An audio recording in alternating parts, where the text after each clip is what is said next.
പിതാവിൻ്റെയും പുത്രൻ്റെയും പരിശുദ്ധാത്മാവിൻ്റെയും നാമത്തിൽ ആമേൻ. ഈശോ മിശിഹായിക്ക് സ്തുതിയായിരിക്കട്ടെ. യേശുവിൽ സ്നേഹം നിറഞ്ഞ സഹോദരങ്ങളെ എല്ലാവരെയും ദൈവവചന ധ്യാനത്തിലേക്ക് നമ്മുടെ കർത്താവായ യേശുവിൻ്റെ നാമത്തിൽ സ്വാഗതം ചെയ്യുന്നു. നമ്മുടെ കർത്താവ് ഈശോ മിശിഹ എല്ലാവരെയും സ്വർഗം തുറന്ന് അനുഗ്രഹിക്കട്ടെ എന്ന് പ്രാർത്ഥിക്കുന്നു. പ്രിയ സഹോദരങ്ങളെ, നമുക്ക് കർത്താവിൻ്റെ തിരുവചനം വീണ്ടും നമുക്ക് ധ്യാനിക്കാം. ഒരു മനുഷ്യനെ സംബന്ധിച്ചിടത്തോളം ദൈവത്തിൻ്റെ കർത്താവിൻ്റെ കൃപയ്ക്ക് പാത്രമാകണമെങ്കിൽ അവൻ എന്ത് ചെയ്യണം? കർത്താവിൻ്റെ കൃപയ്ക്ക് നീ പാത്രമാകണമെങ്കിൽ നീ എന്ത് ചെയ്യണമെന്ന് വിശുദ്ധ ഗ്രന്ഥം നമ്മെ ഓർമ്മിപ്പിക്കുന്നുണ്ട്. പ്രഭാഷകൻ്റെ പുസ്തകം 3-ാം അധ്യായത്തിൻ്റെ 18-ാമത്തെ തിരുവചനത്തിൽ പറയുന്നുണ്ട്, നീ എത്രമാത്രം ഉന്നതനാണോ അത്രമാത്രം വിനീതനാകുക. അപ്പോൾ കർത്താവിൻ്റെ കൃപയ്ക്ക് നീ പാത്രമാകും. എപ്പോൾ? ഒരു വ്യക്തിയിലേക്ക് കർത്താവിൻ്റെ കൃപ ഒഴുകുന്നത് എപ്പോഴാണ്? ഇവിടെ വചനം പറയുന്നുണ്ട്. ഇവിടെ വചനത്തിൽ അപ്പോൾ എന്ന് പറഞ്ഞു കഴിഞ്ഞപ്പോൾ അതെപ്പോഴാണ്? ഇപ്പോൾ തന്നെയാണ്. ഇന്ന് ഒരു വ്യക്തിയുടെ ജീവിതത്തിലേക്ക് ദൈവത്തിൻ്റെ കൃപ ഒഴുകുവാൻ തടസ്സമായി നിൽക്കുന്നതും എന്താണ്?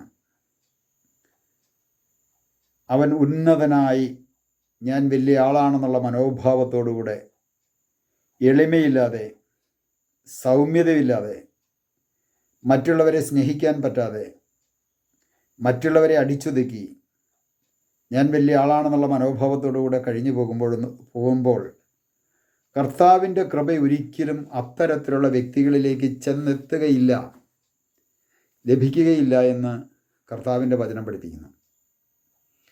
അപ്പോൾ ഇവിടെ വചനം അതുകൊണ്ടാണ് പറഞ്ഞത്, നീ എത്രമാത്രം ഉന്നതനാണോ സമൂഹത്തിലെ ഏറ്റവും വലിയ പുള്ളിയായിരിക്കും. അതല്ല എങ്കിൽ കൂട്ടായ്മയിലെ ഏറ്റവും വലിയ ആളായിരിക്കാം, അതല്ലെങ്കിൽ നമ്മുടെ സഭയിലെ ഏറ്റവും വലിയ ആളായിരിക്കാം. ആ വ്യക്തിയെ സംബന്ധിച്ചിടത്തോളം ദൈവത്തിൻ്റെ കൃപയും അനുഗ്രഹവും ആ വ്യക്തിയിലേക്കും ആ വ്യക്തിയിലൂടെ മറ്റുള്ളവരിലേക്കും ഒഴുകണമെങ്കിൽ എന്ത് ചെയ്യണമെന്നാണ് ഇവിടെ ദൈവത്തിൻ്റെ പരിശുദ്ധാത്മാവ് ഓർമ്മിപ്പിക്കുന്നത്. നീ എത്ര ഉന്നതനാണോ അത്രമാത്രം നീ വിനീതനാകണം. ഇന്ന് പലർക്കും താഴേക്ക് ഇറങ്ങി വരാൻ ഇച്ചിരി പ്രയാസമാണ്. ആ ഇരിക്കുന്ന കസേരയിൽ ഇരുന്നു കൊണ്ട് കസേരയുടെ വലിപ്പം നോക്കി ആ കസേരയുടെ എനിക്ക് കിട്ടിയ കസേര എന്നുള്ള മനോഭാവത്തോടുകൂടി ആ കസേരയിൽ ഇരുന്നുകൊണ്ട് മറ്റുള്ളവർ കൽപ്പിക്കുന്ന വ്യക്തികളായി ഇന്ന് പലരും മാറ്റപ്പെടുന്നു. എന്നെ കേട്ടുകൊണ്ടിരിക്കുന്ന പ്രിയ സഹോദരങ്ങളെ, ഞാൻ മറ്റുള്ളവരോട് കൽപ്പിക്കുന്ന വ്യക്തിയാകാതെ ഞാൻ മറ്റുള്ളവരുടെ അടുത്തേക്ക് ഇറങ്ങിച്ചെല്ലുവാൻ എനിക്ക് സാധിക്കുന്നുണ്ടോ?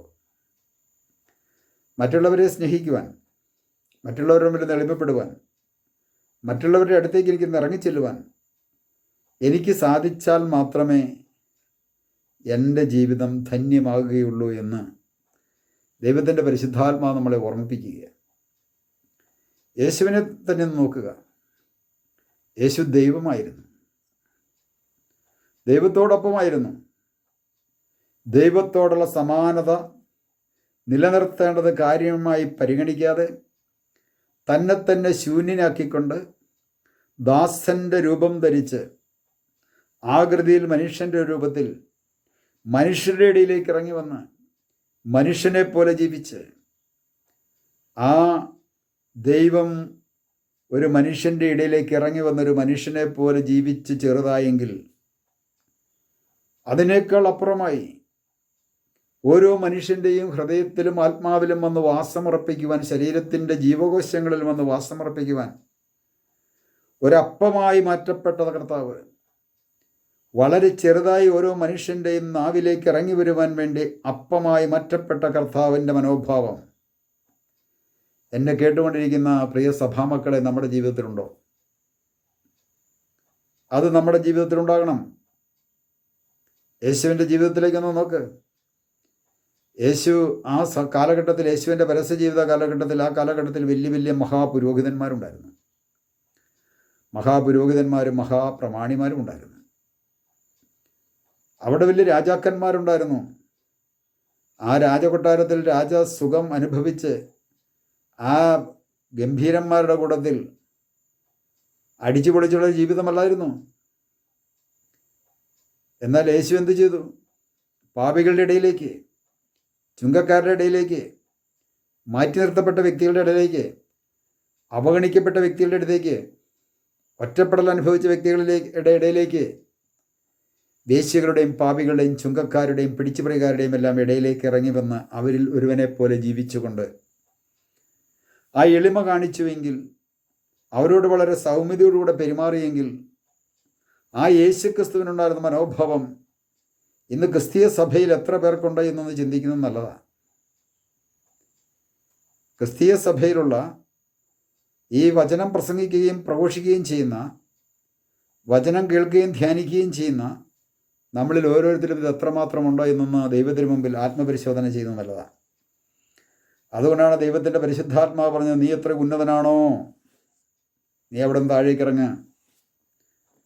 മറ്റുള്ളവരെ പിടിച്ചു പറിച്ചു കൂട്ടി സമ്പത്തിൻ്റെ മുകൾത്തട്ടിലിരുന്ന് സുഖമനുഭവിച്ചു കൊണ്ടിരുന്ന സക്കേവ്യൂസ് പിടിച്ചു പറിച്ചു കൂട്ടിയ സമ്പത്തിൻ്റെ മുകളിൽ നിന്നും താഴെ ഇറങ്ങിക്കഴിഞ്ഞപ്പോൾ ഇന്ന് ഈ നിനക്ക് രക്ഷ കൈവന്നിരിക്കുന്നു.